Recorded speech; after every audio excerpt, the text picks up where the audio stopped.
এরকম থেকে এরকম এবং এরকম থেকে এরকম কীভাবে সুন্দর এরকম প্রফেশনাল লেভেলের ফটো এডিট করবেন ইউটিউবের জন্য বা ফেসবুকে যেন তামিল এডিট করবেন, ভিডিওটা আপনার জন্য। সো ভিডিও শুরু করা যাক, লেট ইট স্টার্ট। যদি আপনি অবশ্যই আমার চ্যানেল নতুন হয়ে থাকেন, যদি একটু কাজে লাগে তাহলে অবশ্যই চ্যানেলটি সাবস্ক্রাইব করবে। সো আমি আগে শুরু করি ভিডিও। অ্যান্ড আমরা এরকম একটা গুগল প্লে স্টোর থেকে ডাউনলোড করে নেব ইমোজি চার্জিং ম্যান। তো আমি ডাউনলোড করে নিলাম, আপনারা ডাউনলোড করে নেবেন, তারপর এখানে ঢুকবেন। তো ঢোকার পরে এখানে চার্জ বক্সে লিখবেন, আগে আমাদের একটা তামিলের জন্য ফটো ডাউনলোড করতে হবে, সেটা আমরা লিখবো।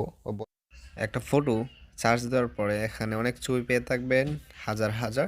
তো আপনি যে কোনো একটা সিলেক্ট করে নেবেন, একটা ছবি খুঁজে যেটা ভালো হবে সবচেয়ে বেশি, আমরা সেটা সিলেক্ট করে নেব। আমরা এটাকে সিলেক্ট করব, এটাকে আমরা ডাউনলোড করে দেব। এখানে ডাউনলোড করার জন্য 3 ডট আইকনে চাপ দেব, এখানে 3 ডটে যে ডাউনলোড, এখানে ডাউনলোড করে নেব আমরা। ডাউনলোড হয়ে গেল। এখন